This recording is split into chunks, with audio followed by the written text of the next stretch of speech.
नमस्कार सेविकाताईंनो, पोषण शिक्षण माध्यम या चॅनलवर पुनश्च सर्वांचं स्वागत. तर पोषण ट्रॅकरला जो नवीन अपडेट आलेला आहे 20.3, तर त्या अपडेटमध्ये एकूण 6 बदल हे नव्याने करण्यात आलेले आहे. तर आपण त्या बदलाविषयी थोडक्यात जाणून घेणार आहेत. तर ते जे बदल झालेले आहेत, तर प्रामुख्याने जे 4 बदल झालेले आहेत ते आपल्या सर्व सेविकाताईंसाठी खूप आवश्यक आहे.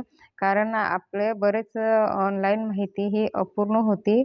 त्यावेळेस आपण म्हटले होते की बऱ्याच अंगणवाडी सेविकाताईंना नेटची अडचण होती. नेट नसल्यामुळे आपली माहिती आपण अद्ययावत ही पोच करू शकत नव्हतो किंवा नोंदणी करताना नेट नसेल तर नोंदणी होत नव्हती. तर ह्या जो नवीन अपडेट आलेला आहे 20.3, तर ह्या अपडेटमध्ये जो पहिला बदल आहे तो ह्याविषयीच आहे की आपली जी माहिती आपण नेट नसताना भरली जात नव्हती, तर ती आता माहिती ही भरली जाणार आहे. तर आपण इथं सूचना वाचू शकतो की आपण पोषण ट्रॅकरमध्ये जी ऑफलाईन मोड वर जी माहिती होती, तर ऑफलाईन मोड असताना देखील ती लास्ट 3 डे डाटा ओन्ली, म्हणजे ती माहिती ही 3 दिवसासाठी इथं साठवली जाणार आहे. तर नेट नसताना देखील आपण बेनिफिशरीमध्ये जाऊन आपण लाभार्थी हे नोंद करू शकतो आणि ती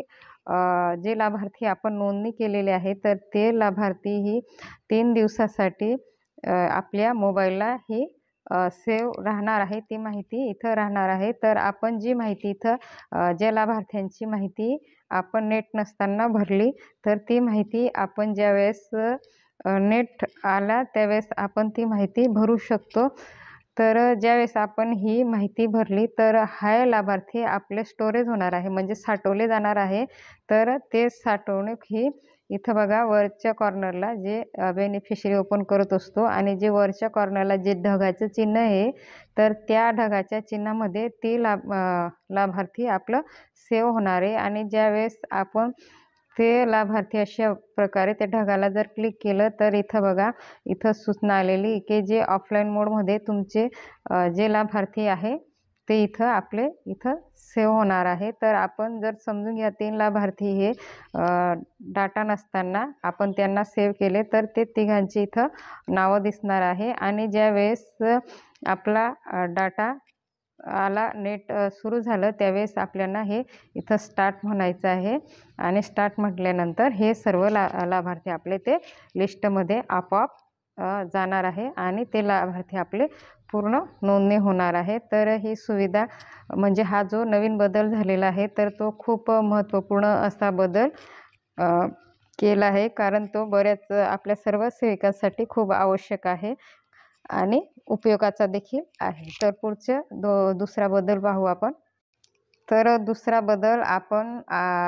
दुसरा बदल जो झालेला आहे की मुलांच्या श्रेणीमध्ये रेफरल मोडचा वापर झालेला आहे. याचा अर्थ असा की आता जर आपण हे इथं स्क्रीनवर बघितलं असेल, तर जर हा शेवटचा जो 6 नंबरचा ऑप्शन आहे तो नव्याने इथं ॲड केलेला आहे. रेफर म्हणजे आपण जे संदर्भित सेवा देत असतो कमी वजनाच्या बालकांसाठी किंवा श्याम बालकांसाठी, तर त्याचा समावेश इथं करण्यात आलेला आहे. तर आपण जर डॅशबोर्ड ओपन केला, डॅशबोर्ड ओपन केल्यानंतर इथं जी हे बघा श्याम इथं म्हटलेलं आहे, जे कमी वजनाचे बालक आहे श्याम अँड अंडरवेट, तर ह्याला आपण जर क्लिक केल्यानंतर आपल्याला नेट चालू करावं लागेल. तर आपले जे श्याम आणि कमी वजनाचे बालकं होते त्यांची लिस्ट अशा प्रकारे ओपन झालेली आहे बघा. पार्वती, रंजना, रितेश आणि छाया ही जी 4 लाभार्थी आहे, अशा प्रकारे जे लाभार्थी श्याम आणि कमी वजनाचे लाभार्थी आहे त्यांनाच आपण संदर्भ सेवा देऊ शकतो. मी असं का म्हणते ते आपण इथं प्रॅक्टिकल बघणार आहोत. बेनिफिशरीमध्ये जाऊन जे आपलं कमी वजनाचं बालक होतं, आता त्याला आपण सर्च करू. रंजना तुकाराम, जर हे लाभार्थी आपलं कमी वजनाचं होतं, याला जर आपण क्लिक केल्यानंतर हे बघा अशा प्रकारे आपलं इथं त्या लाभार्थ्याच्या आपण जर स्क्रोलिंग केलं आणि तर हे बघा इथं रेफरन्स स्टार्ट म्हणजे जे आपलं कमी वजनाचं बाळक होतं ते कमी वजनाचं ज्या दिवशी आपण वजनं टाकली तर त्या दिवसाची इथं माहिती ही आपल्याला पूर्ण दिसणार आहे. त्यानंतर आपण कोणत्या दिवशी त्याला रेफर करणार आहोत तर ते आपल्याला इथं दिसत आहे. तर रेफर टू हेल्थ सेंटर म्हणजे आपल्याला त्याला रेफर करायचं आहे. तर हेल्थ सेंटरला आपल्याला क्लिक केल्यानंतर हे बघा अशा प्रकारे आपल्यासमोर हे ऑप्शन येणार आहे की ते तुमचे जे कमी वजनाचं बाळ आहे किंवा श्याम बालक आहे ते तुम्ही कुठल्या ठिकाणी त्याला रेफर करत आहोत. तर हे बघा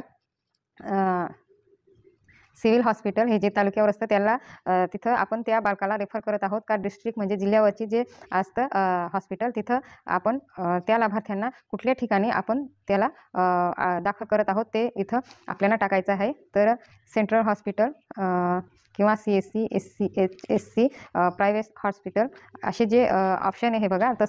आपण कुठल्या ठिकाणी त्या बालकांना रेफर करत आहोत ते आपल्याला इथं थोडक्यात माहिती द्यायची आहे. तर सहसा करून आपण SSC म्हणजे आपलं जे उपकेंद्र असतो त्या ठिकाणी आपण बालकाला संदर्भित करत असतो आणि औषध उपचार घेत असतो. आणि जर आपल्याला सिव्हिल हॉस्पिटल तालुक्यावर किंवा जिल्ह्यावर पाठवलं असेल तर त्याला आपण तिथं क्लिक करायचं आहे. आणि क्लिक केल्यानंतर आता समजून घ्या, मी उदाहरणासाठी आपण रेफर करत आहोत. तर रेफर करत असताना SHCला म्हणजे आपण इथं क्लिक केलेलं आहे उप आरोग्य केंद्राला.